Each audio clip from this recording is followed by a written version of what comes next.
Hello and welcome to Lynchburg Live. I'm your host, Linda Smith.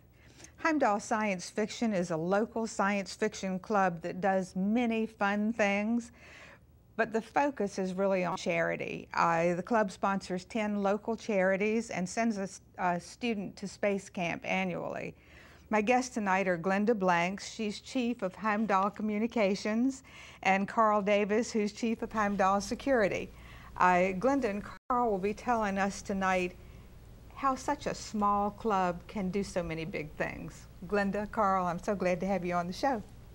Thank you. As we get started, and either one of you can answer these questions, as we get started, for our audience who may not have seen you on this show the last 3 years, could either one or both of you tell us what Heimdal Science Fiction is? Well, we're a 501c3 nonprofit.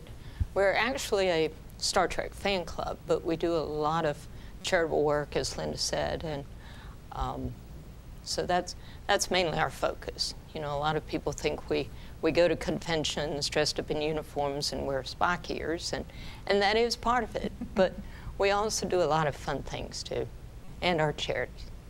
And this isn't just a local organization. We're part of a parent organization. Carl, what is that? It's actually Starfleet International with groups all over the world. You know, the last time I looked, I think they had 4,000 members internationally, which is a large organization. Glenda, how long have you been a member? Since '91, I think. And Carl, about the same time, I think. Somewhere along in there, yeah. Yeah.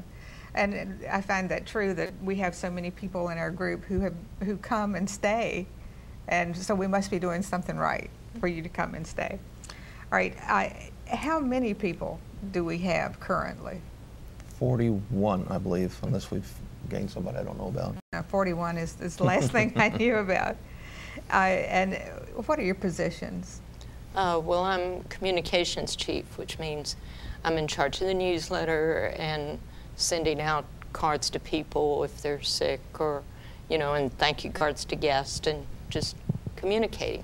And helping put advertisements out for events. Yeah, we're in charge of all the advertising for the auction. We have our publicity chairman, Martha Stimson, is in my department, and she takes care of contacting the newspapers and radio and all of that. So.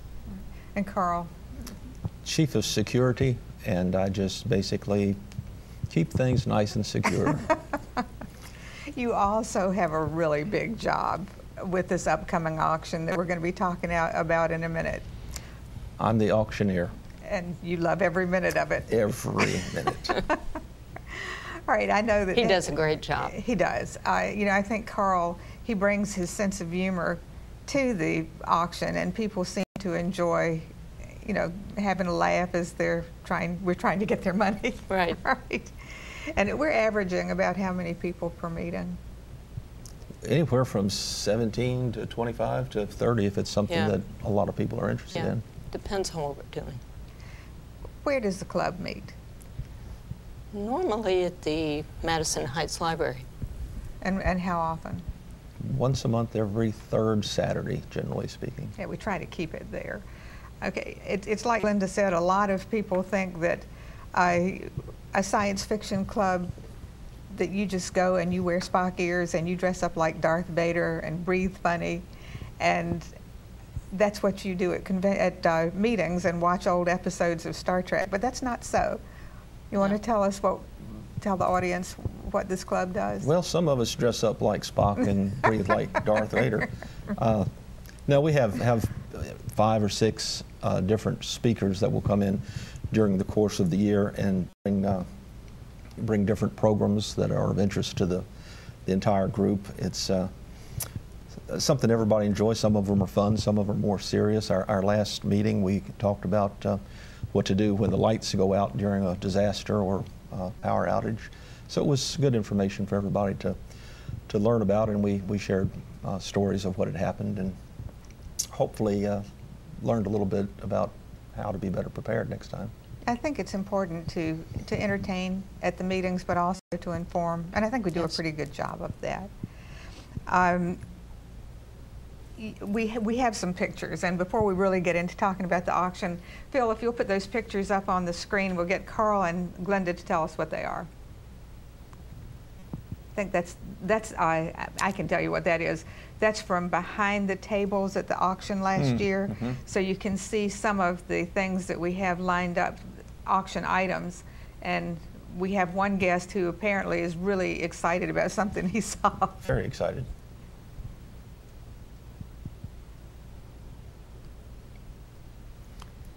More of the auction from once things are getting ready to start rolling, I think, and had a pretty good sized crowd there that year. There he is. That's me either auctioning, getting ready to auction, or something. You do a great job. And this is my husband, Willie, and Karen Delano, and they have, along with Carl, have a very difficult job at the auction. They put every auction item into the computer before the auction, and then they track bids and take payment for the auction purchases. It's a job I wouldn't want to do. Carl, you can tell us about that. That's a group of us that have come together for what we call phaser simulation, which is really paintball.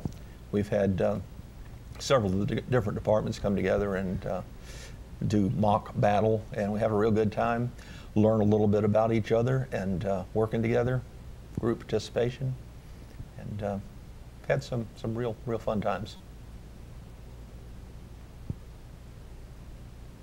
You can tell you're having some real fun times. You can probably tell from the expression some of us take it much too seriously. I can tell. This is the Christmas parade. We've entered a float for the last, how long have we been doing this? Since '91, I think, Carl, is that right? Long time. And that was our latest entry last year.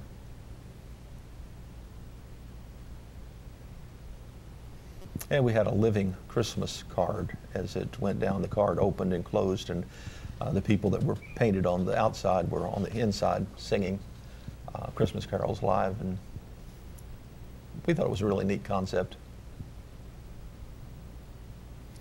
There they are. There's the inside. There are the singers. As we went down the road, the door or the front of the card was automated, and it opened and closed as we went down the street. And the automation was my husband lying underneath the decorations and opening and closing the card. He was as if by magic. As if by magic, and he was very cold, I remember.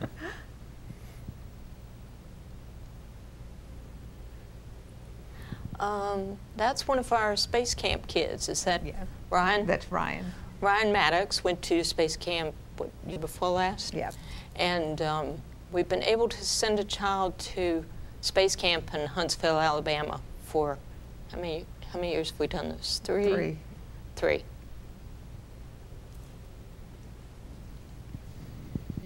I think that's all the pictures. You know, this club has become a helping presence within our community. And, you know, I think that's one of the most important endeavors of this club. And, you know, it sort of gives us purpose. Can you tell us some of the things that we do? Well, we've been donating to the Salvation Army food pantry for the last several years, which is a very important part of the things that we do. I enjoy that particularly because we're getting foods to people that are really in need. We've given to the Humane Society shelters, helping out there. We've done an angel tree child for I don't know how long. Forever. Just about. And social services? Social services, senior citizens, we've done that. We've made a donation to Gleaning for the World and helped out there. And UVA's Pediatric Cystic Fibrosis Fund is one of ours that we've been given to for a very long time. And of course, the Huntsville, Alabama Space Camp is good. And there are others that are sprinkled in there that we give to occasionally. Yeah.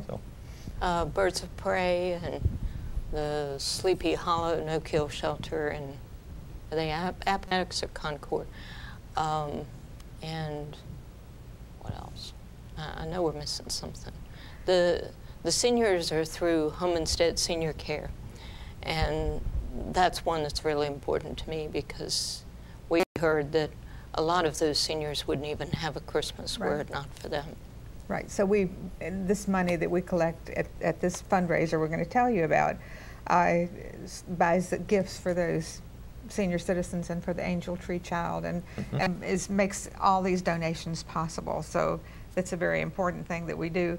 Before we get into talking about the auction, tell us a little bit about this Space Camp Kid that we sponsor. I think that's kind of a neat thing to do. Well, Space Camp, we've all seen it in movies, and there's really a space camp in Huntsville, Alabama that people can go to, and they spend a week learning about the space program, do a lot of hands-on, really involved things. They have a good time, but they come back and are able to share with us the things that they've experienced, and gives them a real appreciation for what goes into the space program. Yeah. And helps share with those of us that have outgrown space camp, so to speak. Some of us haven't outgrown it at all. I keep hearing our people say, I sure would like to go to that. But I think that is something else that gives us purpose. And so now I'm coming to the main theme of this program is how in the world can we do this? How can we spend $1,300 to send a kid to space camp and still do all of these 10 charities? This auction, that's our main fundraiser. All right, and tell us about the auction. Well, we go out and get donations, and then on Saturday, August the 18th, we'll be auctioning them off, and all the money goes to our charities. Right. Can you tell us a little bit about what we've gotten so far? I know this has been sort of a difficult year for trying to get donations. Well, as the economy slides, people are more hesitant to give, but we have 147 items so far, and we have gift passes to places like Monticello and the Virginia Dare and the Lynchburg Museum. Our publicity chairman, Martha Stimson, can't really get out and do it, but she'll get on a letter writing campaign, and she has brought in most of these donations from these sites. Yeah, from sites of interest or state attractions or whatever you want to call them. Right. And it just takes everybody working together to bring in enough stuff. We have gift cards like Charlie's McAdoo's and Kroger's and La Coretta, Country Cooking. We have some theater passes, all kinds of oil changes, something for everybody. Yep. And one of the things that is a big item for us is the Holiday Inn Select downtown this year and last year have been kind enough to give us a night for two with breakfast in the morning. And oh yeah, my husband and I bought that last year at the auction, and I think for $40 we got $187 night at the motel plus breakfast. So if you come, you can certainly find some excellent Christmas presents if you shop ahead of time. Oh yes. All right, so that's we were, even though we don't have as much as we had last year, we still have a lot of good stuff. Yes. Now. And we'll probably end up with a good deal more. Last year we were worried at this time, we only got 150 items, and then we wound up with 210 total, which with a lot of really good items. My daughter lives in Yorktown, and she's taken the day off to come and be at the auction to enjoy. Now this year, our location is different. Mm-hmm. Can you tell us where that is? We're going to be at the James River Conference Center that is just off 5th Street. It's our first year there, and we're excited about being there. It's easy to get to. There's a lot of room, good parking. Right. And looking forward to having plenty of room to display the items and have everybody participate comfortably. Yeah, and this year we're starting an hour early, opening the doors at noon so that we can start the auction right at 1 o'clock and let people come in and give them an opportunity to look over the stuff that we have and find a good seat and that kind of thing. Now, we've been hearing all this terrible stuff about how the construction on 5th Street has caused the businesses down there to have problems. Do you think this is going to affect this auction? I just ran by on my way here to check that out, and it couldn't be any easier. Okay. Just as the construction starts, the road goes to the right, and really shouldn't impact getting to the conference center at all. And we'll have signs up. So. Yeah, and that's great. I'm glad you did that because I really didn't know. Mm-hmm. Now, there are other things that this club does to raise money, but this is the main fundraiser. But what other things do we do? Well, last night we had a good time at Cold Stone Creamery. They do fundraisers for groups, and whatever you sell during a time period, they will give the organization 30%. And so we all went out there last night between 5 and 7 and ate ice cream, and then the Heimdal gets the money for it. So it's a good deal. Right, in the cookbooks. Yes. Yes, we have a cookbook. It's called Taste Track. Got to bring one. But it's has all kinds of out-of-this-world recipes, and something that Linda was totally against when we started. And she said, everybody and his brother's got a cookbook. But we've sold over 100 so far, and it's been a good moneymaker for us. We're approaching, we're selling them for $10 a piece, so we topped the $1,000 Right. mark a year or so ago, and we are coming up on $2,000 worth of sales, which is, it hadn't been $2,000 all at once, but it's money dribbling in that we can certainly use. We'll have them for sale at the auction, and we take them to conventions, and we got out and got busy and sold ads, and it really didn't cost us that much to do. No, and it certainly has paid for itself. How long has this club been doing this auction? Since time began.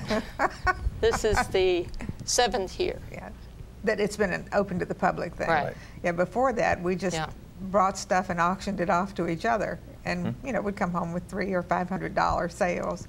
How much are we totaling now with doing this as a public event? Oh, what? We've done $2,000 and better, so it just depends on the year, but yeah, we have top 3,000, which was a red letter year. I mean, that was a great year for us. What's involved in putting this together? Quite a bit of work. A lot of the folks do a great job canvassing, getting out and reaching out to the community, and getting folks to get involved. We have a long day when we put everything together and get it bagged and tagged so that we can put it into the computer. That takes about a week, and we do it all in 5 hours. So it's just a lot of people, but we've done it so many times. We've got a lot of folks that are good at what they're doing, and it makes it easier to pull off. Yep. And Glenda, what else is involved with this? Just advertising. Yes. Martha Stimson, our publicity chairman, writes to all the newspapers and radio and all of that. Make sure they know about it, and we get it in papers. And here we are. Yeah. Doing this. Yeah. Word of mouth, I think, is really important, and we also have a list of people who've started to be regulars. They come back year after year. So we always send out a flyer to them to let them know so that they will continue to come back. And along with having difficulty bringing in as many donations as we usually do, we've faced a lot of other challenges this year, like people who've been ill and have not been able to get out and canvass, and gas prices. All those things you have to take into consideration when you do something like this. So you don't think, Carl, that we're going to be behind when we really get to this? I would be surprised if we were. I just think it'll Things always together. come in at the last minute. But we've already got 147 nice items. Nice items. And that's a real good place to be right now. Since Carl stands up and does this auction and points for 3 or 4 hours, he's always glad when we don't have quite as many items as we have previously. But for you, it's not that bad, is it, Carl? It's an interesting 5 hours. It's really, I mean, it's packed full of talking all the time, moving all the time. You have to point to people to make sure they know that it's their bit or not. And I didn't realize the first time that I ever did it just how sore my shoulder was going to be the next day. But you know, 5 hours of moving your arm back and forth is like being in a marathon. But it goes quickly. We have to keep things moving when we have, you know, 210 items. If you start breaking it down by how many minutes you can spend on an item, you know, it's a very full 5 hours. But I try to keep it light. I try to make some jokes, and it seems that some people appreciate my sense of humor. Others look at me real strange, like I don't get him. But it's a good time. We try to move things along and keep everybody involved. Yeah. And we've got folks that have been coming back from, you know, for 6 years, 7 years. Right. I know my wife had a email the other day. Some folks were wanting to know what's the date we've forgotten, and so she had to get word back to them because they're planning on being there again. I think that's great. I mean, it really is, and having the repeat customers is so important to us. Yes. And we do have our 501c3. Yes. You know, which helps us when we go out and get these donations. What kind of duties do other people have besides you, who's selling cookbooks, and Carl, who's auctioning? I mean, we have our people just running around doing all sorts of things. Probably the runners, the folks that are actually taking the items to the folks that have won them, work really hard. Every time that we complete an item, we take it right straight to the person that won it, so there's no confusion. We don't have to worry about anything getting misplaced. And they do a real good job, but it takes, you know, it takes a lot of effort to do that. And we'll swap. I'll probably have, you know, 2 at a time, and then bring in 2 more, because they're always on the move. And then Willie and Karen. Willie and Karen are at it for the entire time. And we have door prizes and a 50-50 raffle and a welcome table, and so we make sure everybody gets registered and get their auction packet and all of that. So all of our club members really are working. We have some people that are doing security to make sure that everything is, you know, kept the way it's supposed to be. We have people who come in at 10 o'clock and help us unload. We have a welcome table. We have packets for all of our guests that includes some little knickknacks we pick up and some candy and some stuff for them. So, you know, we're trying to think of how to make them comfortable. And everybody tries to be dressed so they're recognizable as part of the club, and can answer questions and give assistance if we have somebody that needs it. All right, there's one thing I want to ask you. We've only got about 5 minutes. See how fast that goes?